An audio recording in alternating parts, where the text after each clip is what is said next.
అలా నేను మిస్సెస్ రావు. నాయకుడికి విజన్ ఉండాలి, లేదంటే అపారమైనటువంటి నష్టం జరుగుతుంది దేశానికైనా రాష్ట్రానికైనా, లేదంటే ఇంటి పరిధిలో ఆలోచించుకున్నా కానీ. సో విజన్ ఉన్నటువంటి నాయకుడు ఉంటేనే దేశాన్ని ముందుకు తీసుకెళ్ళగలరు. భవిష్యత్తులో ఎలాంటి అవసరాలు వస్తాయి, ఆ అవసరాలకు తగిన విధంగా ఇన్ఫ్రాస్ట్రక్చర్ని ఏ విధంగా డెవలప్ చేసుకోవాలి అనేది ఒక స్పష్టత ఉండాలి. ఆ స్పష్టత లేనటువంటి నాయకుడు ఉంటే ఆ దేశం కానీ రాష్ట్రం కానీ ప్రాంతం కానీ వెనకబడిపోతుంది. అందుకే నరేంద్ర మోడీ గారు రాబోయేటువంటి సంవత్సరాల్లో భారతదేశం యొక్క పరిస్థితి ఎలా ఉండబోతుంది, భారతదేశానికి ఎలాంటి ఇన్ఫ్రాస్ట్రక్చర్ ఉండాలి అనేటువంటి ఒక అంచనా వేశారు. ప్రధానంగా ఆయిల్ని దిగుమతి చేసుకున్నటువంటి దేశాల్లో ప్రపంచంలోనే 3వ పెద్ద దేశం భారతదేశం. ఇప్పటి వరకు కూడా ఆయిల్ని దిగుమతి చేసుకోవడానికి లీజు పద్ధతిలో నౌకల్ని తీసుకొని ఆయిల్ని దిగుమతి చేసుకుంటూ ఉంటున్నాం. అయితే ఇప్పుడు ప్రపంచవ్యాప్తంగా మారినటువంటి రాజకీయ భౌగోళిక పరిస్థితుల దృష్ట్యా సొంత నౌకలను కొనుగోలు చేసుకోవాలి, అద్దె నౌకలను నమ్ముకుంటే నష్టపోతాము అని ఆలోచించారు. అందుకే భారతదేశానికి 85,000 కోట్ల రూపాయల విలువైనటువంటి నౌకల్ని కొనుగోలు చేసి ఆయిల్ దిగుమతులకి ఉపయోగించుకుంటున్నారు. రాబోయేటువంటి రోజుల్లో వాటిని ఇమ్మీడియట్గా కొనుగోలు చేయాలనుకుంటున్నారు. 2 విడతలుగా ఆ నౌకల్ని తీసుకోవాలనుకుంటున్నారు. స్వదేశీ పరిజ్ఞానంతో వీటిని ఎక్కువగా తయారు చేసుకోవాలి, లేదంటే విడిభాగాలను తీసుకొచ్చుకొని భారతదేశంలోనే తయారు చేసుకోవాలి అనేటువంటి కాన్సెప్ట్ తోటి, మేక్ ఇన్ ఇండియా కాన్సెప్ట్ తోటి వెళ్తున్నారు. సో నౌకల్ని సముద్ర మార్గంలో ఉపయోగిస్తూ ఉంటారు ఆయిల్ దిగుమతి చేసుకోవడానికి. ఈ నౌకలకు సంబంధించి ఆయిల్ రవాణా అనేది తక్కువ ఖర్చు అవుతుంది, అందుకే వాటిని ఉపయోగిస్తూ ఉంటారు. ఇప్పుడు మారినటువంటి అంతర్జాతీయ పరిణామాల దృష్ట్యా రాబోయేటువంటి రోజుల్లో ఆయిల్ దిగుమతులకి ఇబ్బందికరమైనటువంటి పరిస్థితులు ఏర్పడే అవకాశం ఉంది అని చెప్పి అంచనా వేస్తున్నారు. అందుకే ఇప్పుడు రెన్యూవబుల్ ఎనర్జీ అంటే గ్రీన్ ఎనర్జీ వైపు వెళ్తూ ఉన్నారు. ఎంత గ్రీన్ ఎనర్జీ వైపు వెళ్ళినప్పటికీ కూడా ఇంధన అవసరాలు అయితే పెరుగుతూ ఉన్నాయి. ఈ పెరుగుతున్నటువంటి ఇంధన అవసరాలకు తగిన విధంగా దిగుమతులు చేసుకోవాలి. దిగుమతులు చేసుకోవాలంటే రవాణా ఖర్చులు ఇవన్నీ ఉంటాయి.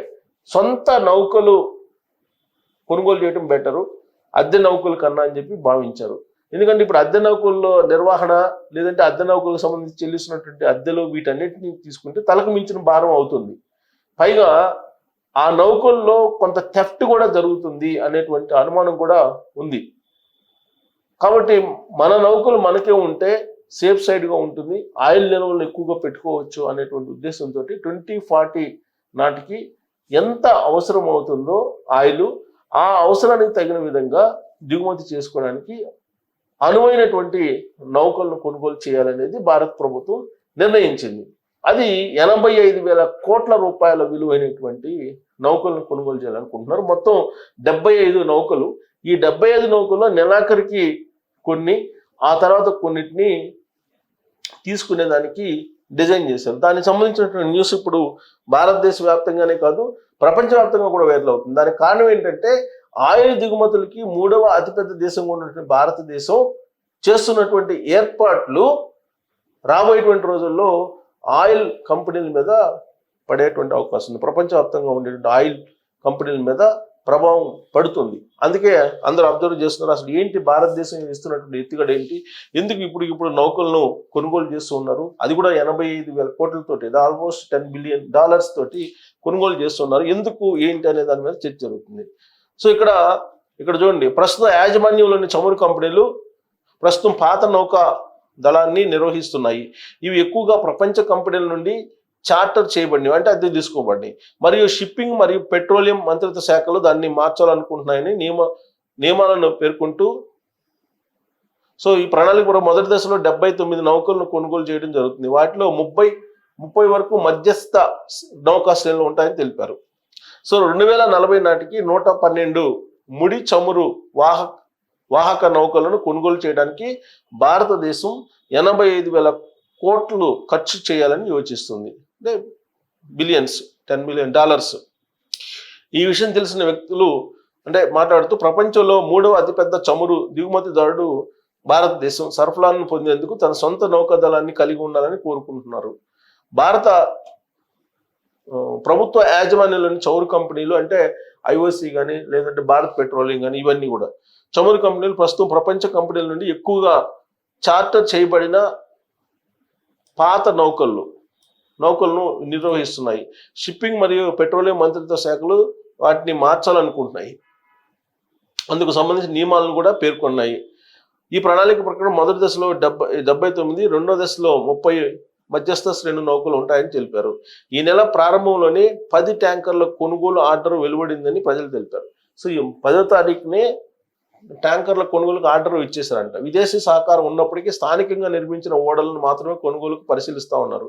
సో విదేశీ వాటికన్నిటి కూడా స్వదేశీ పరిజ్ఞానంతో తయారు చేసినటువంటి వాటిపైనే ఎక్కువగా కాన్సన్ట్రేషన్ చేస్తున్నారు.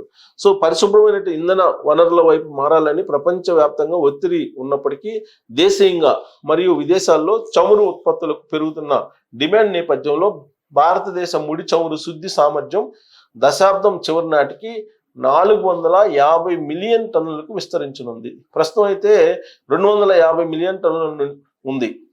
భారతదేశం తన నౌకాదళంలో స్థానికంగా నిర్మించిన చమురు ట్యాంకర్లు వాటాను ప్రస్తుతం ఉన్న 5% నుంచి ఇప్పుడు యాక్చువల్గా 5% ఉంది వాటా.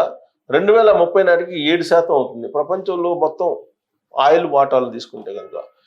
సో 2047 నాటికి దీన్ని 69% పెంచాలని ఆలోచన ఉంది. దేశం అభివృద్ధి చెందిన దేశంగా మారడానికి గడువు విధించింది. సో 2049 నాటికి డెవలప్ అయినటువంటి దేశంగా ఇప్పటి వరకు స్వాతంత్రం వచ్చిన తర్వాత పేద దేశం నుంచి అభివృద్ధి చెందుతున్నటువంటి దేశంగానే కొన్ని దశాబ్దాలుగా మనకి భారతదేశం కనిపిస్తూ ఉంది.